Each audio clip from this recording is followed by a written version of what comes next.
according to how you read it. But let's now see the definition. Now, try to pay attention to the definition because it will give you an idea of where we're going here. So read me again what that word means, and read me the word also. Accidentum, the omission or absence of a conjunction between parts of a sentence. Keep going. Synthetically unmarked, but semantically connected. Keep going. That's all. Okay, so it's going to be this thing. It is going to be a taking away of a conjunction with the idea of emphasizing something different, which is emphasizing the end. Remember I told you in the last one that we spoke that it had to do with slowing down or speeding up things? In this one, it's just speeding up. It's going and jumping to the end. So the concentration and the emphasis is on the ending. It's trying to get you there. So there are many things that you learn from there, but you learn two things. In the other word that we used in the last couple of programs, it was one step at a time and emphasizing each step, right? In this one, it's going to be, I'm emphasizing the end. It's like I'm rushing through it to get to the end, and I'm jumping the conjunction so that I can get there faster, right? So it's the emphasis on the end. That's what it's trying to emphasize. God is. But it's also the emphasis on the togetherness of the phrases that he's not putting conjunctions in, meaning I am going to look at several things and say them, and they come as a whole. Are you with me there? Is it too early? Do I need to say it again? I need to say it again. I can tell. So on the other one, we took each step, right? We went, and each step meant something. And in this case, it's true. But what God is saying is, I'm going to go through the list so that you pay attention to two things. The application or the ending, that's what I want you to emphasize. That's the way God is putting it here. And also that you will have another struggle, and that will be to look at the togetherness of that whole group where I took away the conjunctions. That is where you're going to battle. And you're going to try to figure out how to get there. That's the ability that we have right here. Now, just so that I can illustrate that, and I know many of you guys did not pay attention to this kind of class. I didn't either, by the way. But those of you who paid attention, you're going to remember the most famous of this accident that we see in literature. There's one very famous that is often mentioned, and if you weren't to school, you heard it already. Just didn't pay attention. It was Julius Caesar when he had done a great war and had won really a quick battle. And the little phrase is "Beni, Bidi, busy," and really what it means is I came, I saw, I conquered. You remember that one? I came, I saw, I conquered. Good grammar to say I came, I saw, and I conquered. He jumped it. He just went, I came, I saw, and conquered. And what he wanted to emphasize is this was easy. Just boom, boom, boom, boom. I got it.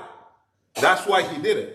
And he became a very famous literary thing that is said in the school. Well, that is an example of that word.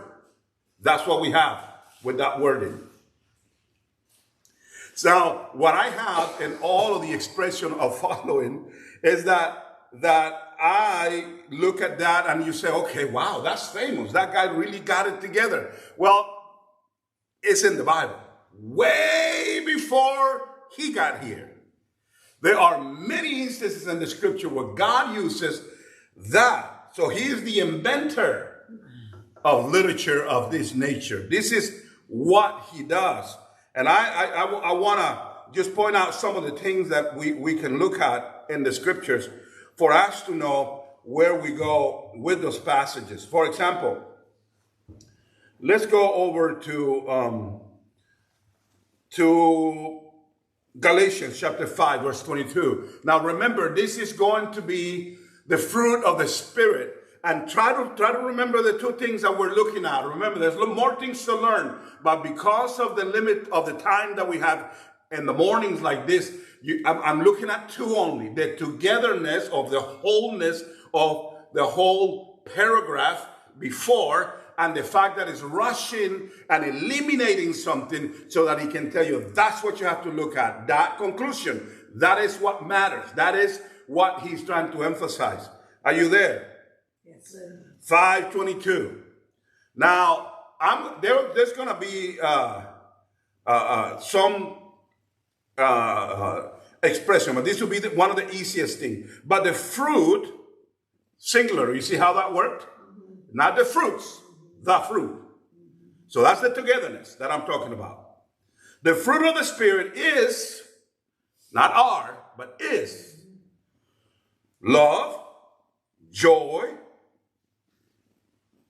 peace, patience, kindness, goodness, faithfulness, gentleness, self-control. You see what is missing there?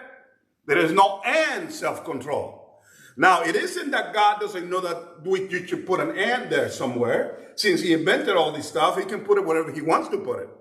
But in many of the lists, you have the and at the end. Not here. He jumped it. And what is he going to say? Gentleness, self-control. Against things, there is no law. Against such things, there is no law. What is he talking about? He's saying there is a togetherness about the fruit of the Spirit to the point where he calls it a single name. And it can mess you up because he's giving me several things, and I want to emphasize this one and emphasize that one. And what he's saying is, when you have the fruit of the Spirit, these manifestations come together. It isn't like you can say, I'm just going to be joyful and forget all the other ones. It don't work that way. That's what he's doing. He is skipping something to give you a block and say that is a block. It's not one against the other. It is a block. And so he takes away the conjunction so that you know it is a block. And then he gives you at the end, against such things, there is no law. You see what he's saying? When you're battling with the law, that is not what he wants you to do. He wants you to see the flowing to get to the end against such things. Now, one little point here also. When he says against such things, that reference is there are other things that are part of the fruit of the Spirit. He's just giving you an example. That's why he doesn't say against those things. He says against such things. Too much English, right? Okay. Let's do it again. Now, some of you guys, you live and die in education and all that other stuff. But the rest of us minions don't do that. So look at all of that stuff and you understand when he says against such things, it is giving you an example of saying, don't bottle it in these ones that I just wrote right here. Those are the examples, such things, meaning there are other things that are the fruit of the Spirit and you're going to manifest them. But these are the ones you need to be looking for. But he gives them to us as the fruit, even though it's a list. So that's why he's going blah, blah, blah, blah, blah. There's no and, no emphasis. Not saying this one is better than that one. But the whole group of things need to be part of your pursuit. And against such things, there is no law. Now let's look at another one because I can tell I'm going to have to work harder today. Okay, let's go to Mark chapter 7, verse 21. Mark 7, verse 21. Mark 7, verse 21. For from within, out of the heart of men, come evil thoughts, sexual immorality. Now, he is giving us what this list is going to be about, right? He's going to give us a list about evil things. Let me start it out again. Mark chapter 7, verse 21. For from within, out of